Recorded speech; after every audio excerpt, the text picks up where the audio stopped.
What's up, guys and gals? Welcome back to the next episode of Sunless Sea Zubmariner. Hopefully in this episode we'll be able to go southwards, and I think it might turn out alright. In the previous episode we found something that was different in between the expansion and the normal game. The island of Pigmote. The entire event there was different. There's actually a city there now, whereas previously it was kind of the story of the downfall of the island. And so that's kind of an interesting thing to come across. I got my kitty co-pilot with me. My kitty first mate. He's hanging out, clawing my leg right now, doing that making muffins thing that kitties do before they take a nap. We're probably going to go southwards. It's ill-advised. Like, there are better ways for us to make money right now, but I want to see the new content, and I don't want to starve you guys of it either, and so we'll get after it. I got to spend some echoes, though, on supplies. Damn, this is going to get expensive. This shouldn't be the longest journey ever, I don't think. I can buy, by the way, I can totally go and, like, buy stuff. There's, like, if we needed the mushroom wine, for example, in order to do our quest, I could buy that from over here somewhere. There's, like, a flagon of mushroom wine. I think we need Scintillac for something later, but you know what? I'm just going to YOLO it, and I'll sell it for right now. Like, back when I was playing this game about 7 or 8 months ago, I had memorized all the things that you should hold on to and all the things that you need in order to make the game go easily. And Stygian Ivory was one of them. There's the Deep Pearls or whatever. Does he even buy those here? Like, what's inside of our hold right now? Yeah, Drowning Pearls. You can use Drowning Pearls for something, and I think it's to get favor with the Conet. And you can also use them to get favors from, like, the Mushroom King or some shit. I don't know. Either way, until I find out what it's for, it's time for us to head down south. So let's go do that thing, shall we? Do that thing now, heading to the south. Come on, going to the south. Yeah, yeah, yeah. I don't know if we can convert any ship into a submarine, or if it's just like our starting ship we want to be a submarine. I've only got 11 fuel, so I'm going to try and keep the lamps out for right now. Our terror is not so insurmountable. Actually, I'm going to turn around. I've made a mistake. And I've got to go back on it. I don't want to make this mistake, but what I'm going to do is I'm going to stock up on tons of fuel and tons of surplus supply, and we're just going to go for as far as we can, unlock as many things as we can on this big sweep, and have as many adventures as possible and make as much money as possible too while we're out and about. I think that's probably the best way to do this. We don't want to come back to port anytime soon if we can help it. So there it is. Back to the shops. Please, if I could get more fuel. I would say 20 fuel's about right. And just as much supply as I can take on with our current cargo space. And then maybe like 5 more fuel. And that should be good enough to get us out of port. There we go. So now we're looking equipped for a very, very long journey that could be in front of us. The downside is that if we pick up any supply or any fuel in the near future, it may not work out so greatly. But we're off on the road to Port Carnelian. I'm going to try and cut south. There's going to be some things we want to unlock. I think there's like the Sheep's Head Isle or something down here. And there's things to discover along the way. Oh, we fed the crew. What a nice thing for us to have done. If you're within sight of Earth, I think, you don't get terror, maybe. Oh, never mind. It just goes up slowly then. Perhaps I shall leave the lamp on for right now. It'll do a number on our fuel. No lie, our fuel will definitely take a hit as a result of this, but there's Mutton Island. Delicious Mutton Island. I'm actually not a... Oh my god, it's an oral megalops. Paddle backwards! Bring out the paddlebacks, lads. He's gonna attack. Oh no, we've been struck by a giant mega crab. However, what we can do is we can throw these into the pot right here and they'll be delicious. That's right, we can make pot out of crab. How do you feel about that? Pages gives us an 87% chance.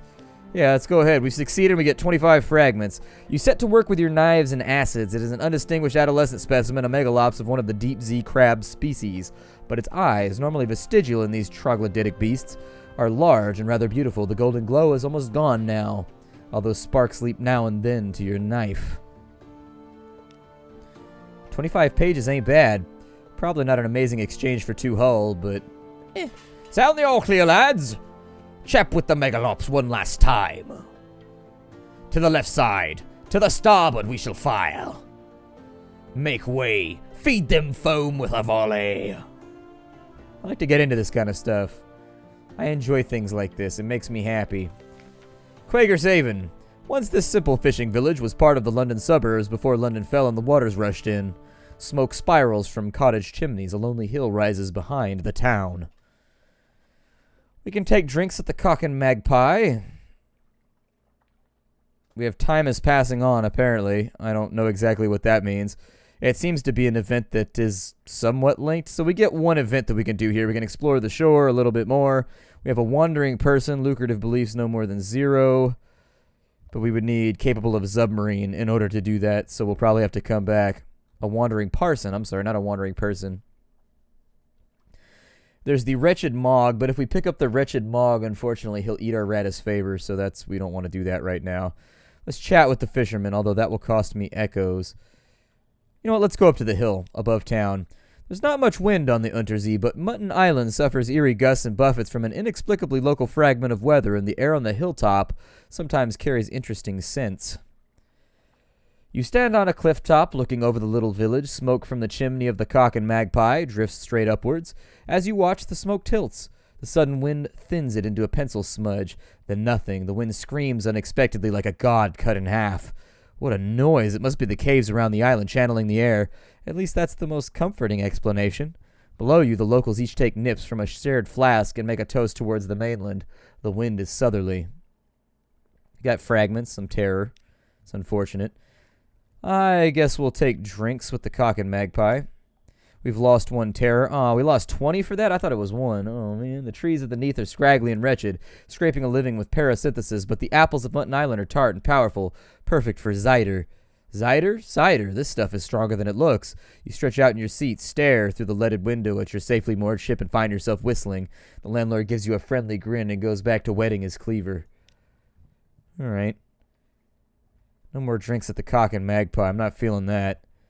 We'll chat with the fishermen. Oh, that was the one that cost 1. They sail the sea around the island. They mend their nets in the harbor. They see all that happens here, but you'll need coin to open their mouths. Pirates plying the waves, smugglers at their work, Connaught ships putting in to resupply. Nothing dramatic, though enough to interest the Admiralty. We've now got a port report for Quaker's Haven. Out we go. I will send out the bat to see if there's anything nearby. I very much doubt it. There are no islands within the Z-Bat's range. Instead, we're going to make for the shore. Unless that's something interesting right there.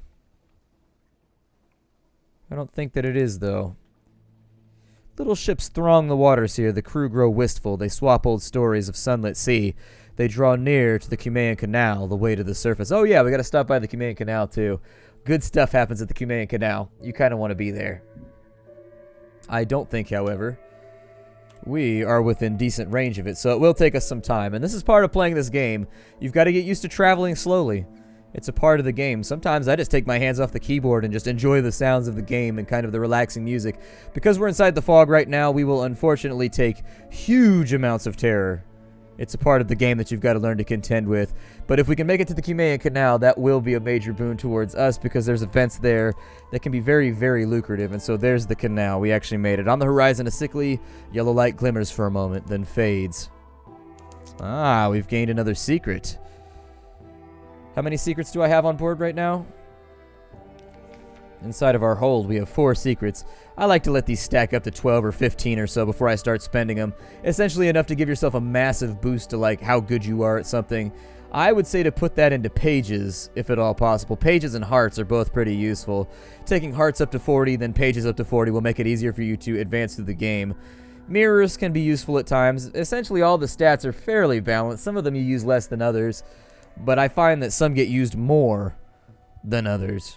So, Giannotti Harbor, the naughtiest of harbors. Not a place where people refrain from naughty habits. Alright, the Cumaean Canal. The canal ascends through locks and gates, shadowed turns to the sunlight of the surface. The sun is dangerous to Neath dwellers like your crew, but the surface has its temptations. You can go there for supplies and fuel and stuff like that if you really, really wanted to. But our yearning for burning is not that high. We can listen to surface gossip. I would say to do that. And a card game ends badly when one surface sailor knifes another for the usual reasons. The other players scrabble from the coins that spill from the pockets, but you snatch up a scrap of paper they overlook. Curious markings, dates, times, and code names. Spies work? So there it is, moves in the great game. These are very, very valuable, and you want to have these, but you want to save them. Don't use them. We can gather information for the port report. Many ships pass this way, but perhaps you'll pick something up. The gates open and shut. The locks remain free from sabotage. If anywhere besides London is safe as all the unterzee, it's here. The surface nations have an interest in keeping the way open. So we got the perfunctory report. Very, very nice. Now then, what you could do with this is... I don't remember what a say does. I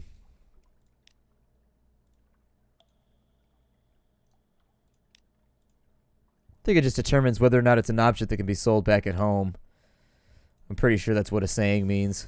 Say there, I say, what is this object worth when we go down to the south? To the south we sail with a mop and pail. See, that's what this game needs. It needs the songs like from Assassin's Creed 4. Hate that song. It would come up all the time. I need some more of that Sailing Forth to Cuba song. Sailing out to Cuba. That's the best one. By far.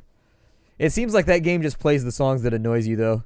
Like, you never get the songs you actually want. Now, if we can go down this way to the brass capital of Hell... Probably a good thing to do. Hell can be a little bit weird, though. Like, your stats can get rearranged and all kinds of strange stuff can happen in Hell. So be careful about it. Sizzling vapors rise from the sea. Time slips sideways. A coil of rope has stung a stoker and his fellows beat it to death. We are under the hand of the Iron Republic. That's what it is, the Iron Republic. So this is where devils and whatnot forge brass and things of that nature.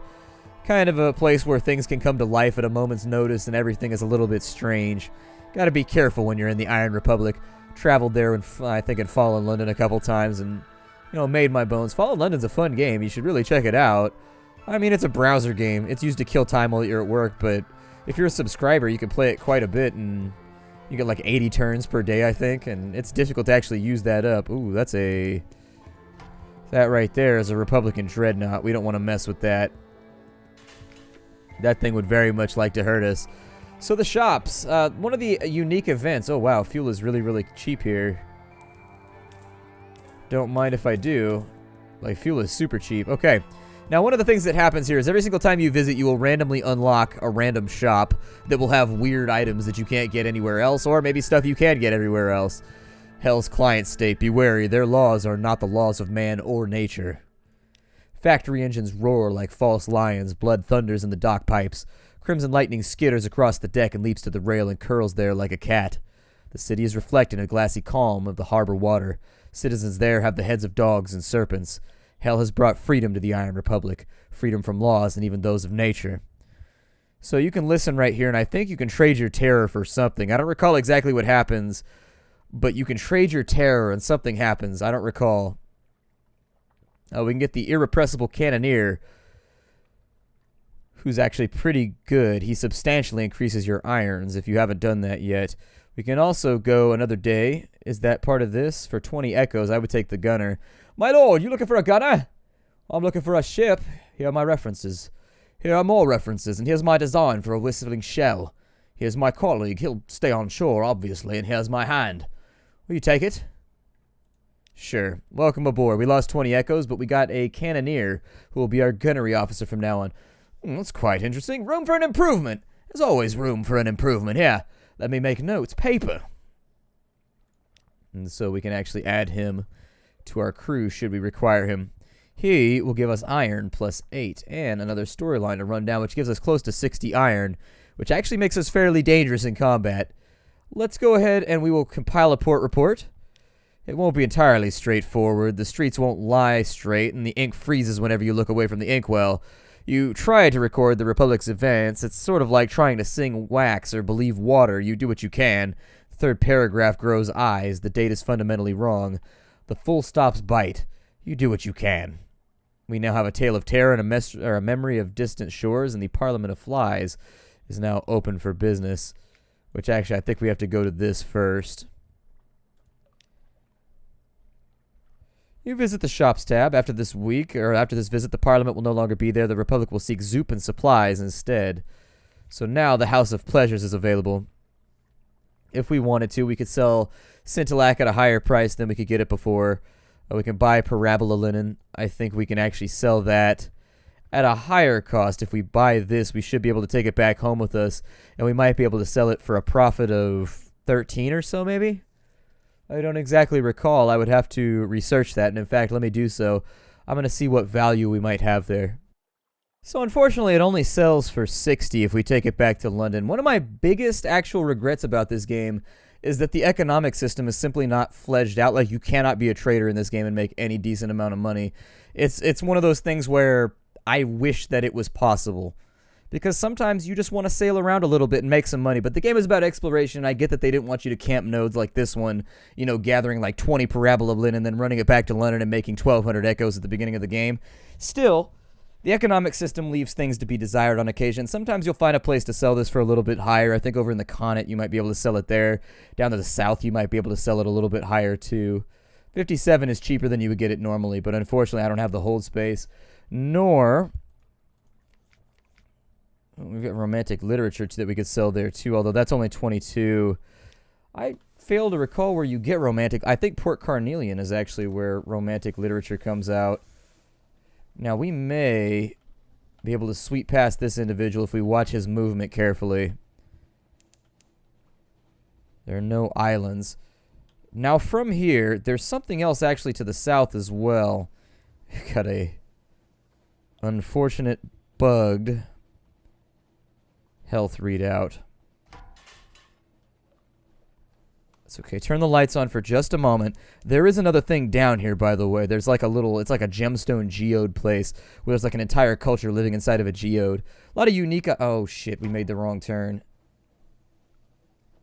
Absolutely, we made the wrong turn. So let's cut back. He's got enough guns to kill us without even trying.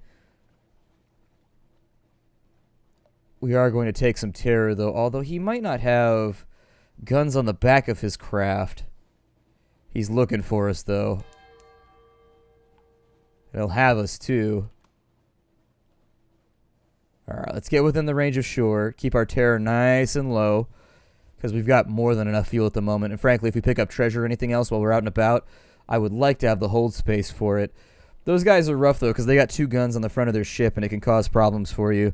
Essentially, you can beat just about everything in the game by embedding the front of your ship in kind of the back starboard or the back port of the ship and just staying there and bombarding them point blank and then just turning along with them so that they can never draw a bead on you.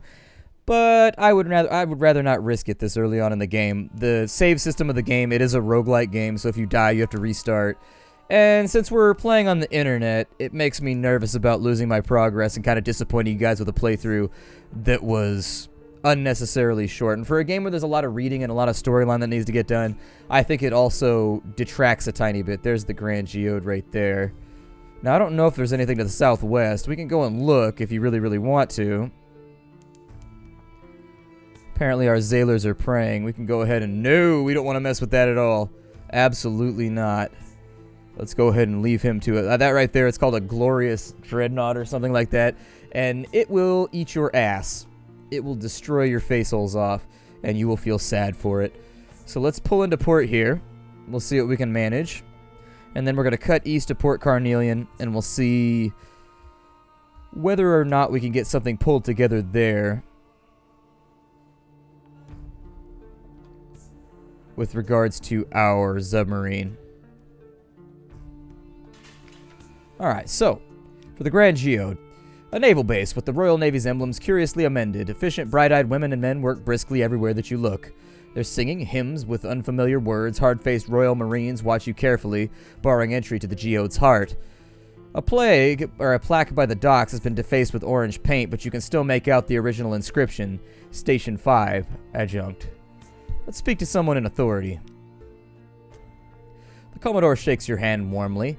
He's handsome, open-faced fellow with an immaculate Navy uniform. His office is equally handsome. It overlooks the glittering interior crystal cliff. It must be as well lit as any study in the Neath. He deflects questions about the purpose of the installation. I've classified, you know. But, smiling, offers you tea, biscuits, and mineralogical anecdotes. The biscuits are good, but the anecdotes are rather bland, or rather blend one into the next. You find yourself nodding and then jerk suddenly awake. The Commodore is smiling, your cup is empty, and you feel well. Very well, a little euphoric even. Come back soon, he says softly. You've lost 5 terror. We gain a memory of distant shores. You want to stack these up. Keep as many of these as you can get. We have memoirs, a sunstroke. Interesting. Ah, we've got a menace, the light. It's pretty. And we should probably get a port report while we're here. We also have a Carnelian exile, a first officer. Do I have a first officer? I don't. I'll probably do that then. Let's compile the port report first, though. The Marines are watching. You gain 1 of the Grand Geode. Then we'll go down and we'll pick up the Carnelian exile. A dark-spectacled woman marches up to you in some haste. My lord, take me with you. I'm no longer welcome here. I will show you where we need to go. She increases our mirrors and our pages. Here I am. A ship, I suppose, is both always here and never there, because there becomes here. So now we go to our officer's slot. We didn't have one. Now we got one. And I think, can she give us pages? No, she gives us mirrors, unfortunately. She has the discomforting, even irritating habit of answering your questions just before you finish speaking. I don't recall what she is, but I think she's like a... Well, I'll leave it a secret, so you guys can enjoy the intrigue as it... I recall she is something else, but then again, what in the Unterzee isn't? What in the Unterzee is not something that it's not saying it is? Not a lot of honesty down here beneath the surface. For our map, I'd like to send out a Seabat. A Z-Bat, as it were, and we'll see what comes around. There are no islands inside of our range, but I'd like to travel within sight of the land so that we don't end up losing a whole bunch of terror. Once this gets up to 50, it becomes kind of difficult to get down. You can get it down in one way. Get down! Get down! You can get it down in one way or another, but you gotta watch out for it. And in the meantime, we'll travel this way. We almost have a full crew right now. Good for us. The quicker you can find a firing solution in combat. Yeah, so I think this affects your aiming speed, whereas this affects your damage, which it says so much in the little tooltips. Now, this might be Port Carnelian, or it might not. Ooh, blue lightning crawls leisurely up the funnel. St. Erasmus dancing, the cry goes up. If this isn't Port Carnelian, then Port Carnelian is slightly to the north, although I might be thinking of Cat's Bay or something like that. So have we made it? Yeah, Port Carnelian. We've actually made it. That's good. I'm glad we didn't get something like Godsend or God's Hollow or whatever it is. Oh, we've got these right here. If you kill them, let's turn out the lights so that they don't aggro us. If you kill these right here, you get blue feathers, which sell for a decent cost, I think. But I think these are more challenging than I remember. Yeah, blue profits. They're a little nasty. What I would say we should do is we should pull north and go around them unless they move. Alright, so, Zubmariner tutorial, here we are. So we've gone down to here, I understand that will remove the tutorial. We are now knowledgeable about submarines. The Fierce Philanthropist. Her house is built in the tall, porticoed London style. Red brick and white plaster, decorative iron railings, painted black. Its mistress is the subject of intense colonial gossip, independently wealthy, an industrialist daughter, a widow, unwelcome in London, and what then does she want with you? An invitation arrived as soon as you docked. Well, I'll take it. Wouldn't hurt to have the backing of a wealthy benefactor. You expected a sizable gathering, but it's just you, her, and a decanter of admirable sherry. She is not a small woman and comprehensively occupies her armchair. She wears sensible satins and sensible shoes. Her hair is impeccably curled. I've heard a number of shocking things about you, my lord, all of which I consider thoroughly promising. Her accent has a hint of Midlands melancholy to it. She must have spent her life on the surface. For a time she asks questions about your travels and listens avidly to your answers. Then she gets down to business. A question, my lord.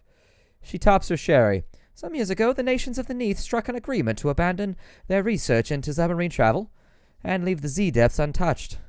Ah, the agreement about nothing of consequence. Sailors mutter about it when listening to the Admiralty's follies. You nod. She raises the glass to her lips. And what is your opinion of the agreement? She asks. Scoff about it. It's nonsense. Nowhere should be forbidden to the capable explorer. Her smile is conspiratorial. Then we can help each other. I'm prepared to finance in large part improvements to your ship that will make it capable of submarine travel. The Admiralty and other powers disapprove of such innovation. Therefore, we will need to be discreet. I have procured experts, laborers, and a workshop. They are well paid and loyal. Here's the address. Meet us there and we can begin our work. Yay. To the workshop! I can contribute my nautical know-how. On the shore of the gloomy inlet island stands a rickety factory. Once, and supposedly still, it has committed to the cutting and polishing of sapphires. Now it is a place where the fierce philanthropist houses her intrepid staff of engineers, the ingenious men and women who will convert your ship into a submarine. We could provide funding. Specifically, that'll allow you to apply bribes that the philanthropist cannot be associated with. You can donate a mysterious device. We had an outlandish artifact before. I should have kept on with it. We also could have extraordinary implications. Zonar schematics. And we can leave the workshop. I don't have much money right now, so I don't think I'll be able to help much. But we'll come back to it. London's first unterzee colony sweats under a blanket of southern heat. To the right of the dock, a sapphire mines yawn. To the left, the governor's house stands, prim as an Elderwick mansion. Behind lies the fungal jungle, ghostly and white and violet. The fungal jungle where people bungle and carry trundles. I would say a very chancy challenge to pan for sapphires in the fungal jungle. Let's do it. You have failed in a challenge. You gained a tale of terror. Perhaps ambush is a strong word, but there's definitely a tiger on broad mushroom cap asking unflattering questions about your nutritional value. You retreat. Can I try again? That wasn't too bad. Oh, you can only do it once. Okay. Call it the room above the birthday. So we've got call to a tiger. Call it a room. Call it Hearts Cross House. Visit Murgatroyd's Imperial Tea Shop. Okay. Looks like we can also put a spy into the port, but that'll be something for later. My name is Splattercat. This is Sunless Sea Zubmariner. I will see you all in the next episode where we will perchance try to find something that will allow us to advance a little bit quicker in our Zubmariner storyline. See you all next time. Bye, everybody.